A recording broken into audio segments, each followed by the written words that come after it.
Hai, Assalamualaikum warahmatullahi taala wabarakatuh. Kita sambung lagi dengan kuartal desal persental. Kali ini kita akan tengok contoh-contoh yang ada frekuensinya sekali. Dalam skrin sekarang menunjukkan kita punya formula untuk placing dia. Jadi kita dah tengok sebelum ni apa dia kuartal desal persental. Kuartal kita ambil daripada perkataan quarter, so dia akan bahagikan data kepada 4 sekuan. Kalau desal dia ambil daripada perkataan decimal, so kita akan bahagikan data kita kepada 10 bahagian. Okay, tengok dekat sini ada 10 per 10. Manakala persental pula ialah dibahagikan data tu kepada 100 bahagian, so kita akan per 100. Dan dekat sini ialah interquartile range. Kita lihat contoh yang pertama seperti di dalam skrin. Find Q3, D4 and P20. Okay, seperti yang saya pernah maklumkan sebelum ni dalam video untuk kuartal desal persental bagi data with no frequency. Okay, mencari placing kuartal desal persental adalah sangat mirip kepada macam mana cara kita mencari median.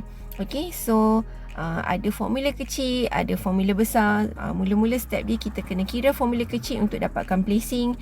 Lepas tu kita identify kelasnya.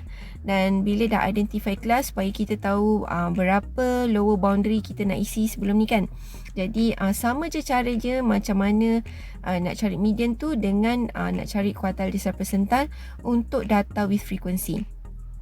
Okey, kalau kita ada soalan macam ni, so first sekali apa yang kita kena buat ialah kita kena tambah table kita. Okay, kita perlu ada boundaries dan juga cumulative frequency. Okey, so next ialah kita kira dulu. Okey, ini table yang sama seperti table di slide sebelum ini.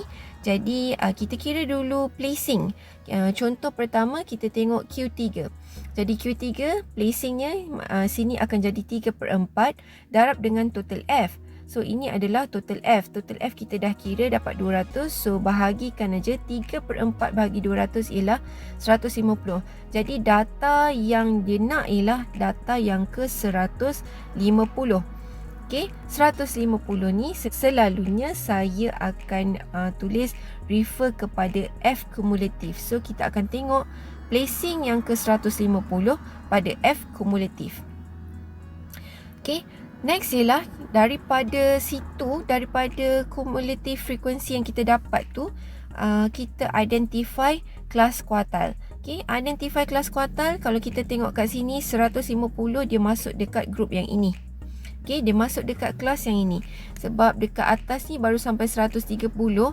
Jadi 150 berada dalam kelas yang ini. Okay, jadi kita masukkan dalam formula besar. Okay, so dia macam sama je macam median. Formula dia tengok kat sini ada lower boundary L. So kalau median sebelum ni kita tengok ini 1/2 total F. Jadi ini adalah kita punya kuartal. So ambil je daripada formula kecil yang kita dah kira tadi.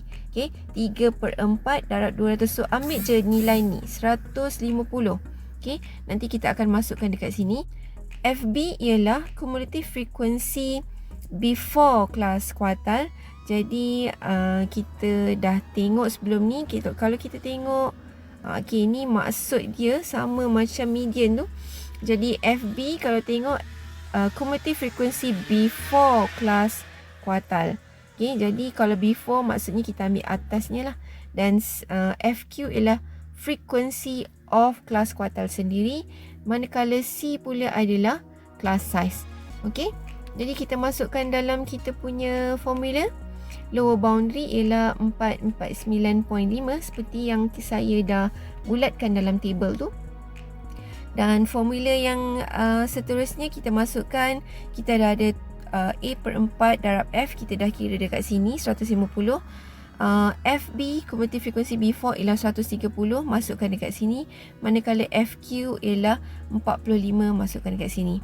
Dan saiz kelas kita boleh tolakkan 450 tolak atasnya, tolak 440, saiznya ialah 10. So masuk dalam kalkulator dan kita akan dapat jawapan bagi kita punya third quartile. Okay, senang, sama macam cari median. Seterusnya, kalau kita nak cari D4, sama juga, kirakan dulu formula kecil. Okay, D4 dia akan jadi 4/10. Jadi masukkan dalam formula, kita akan dapat D4 bermaksud dia nak data yang ke-80. Okay, data yang ke-80. Kita identify dulu kelas desal. Jadi kelas desal ialah yang ini. Kali ni kelas desal tak sama dengan kelas kuartal yang tadi. Okay, jadi bermaksud nilai-nilainya pun tak samalah. Lower boundary dia dah jadi 439.5. Okay, tambah dengan, jadi dekat sini dia minta D4. Okay, jadi dekat sini kita akan masukkan 4/10 sama macam yang kita buat tadi lah. So kita dah dapat kat situ 80. Tolak dengan cumulative frequency B4. Okay, B4 nya adalah 76. Frequency of class median adalah 54.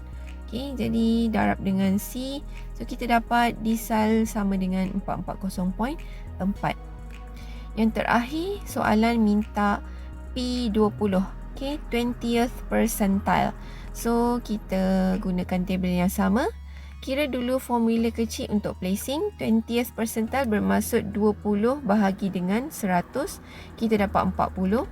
Identify class percentile.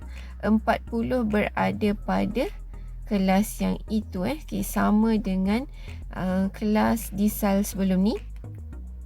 Jadi kita boleh masukkan dalam formula besar. Dan kita terus dapat nanti masuk dalam calculator. Dapat percentile sebanyak 430.93. So sama macam tu lah. Okay, frekuensi cumulative frequency B4 nya ialah 34.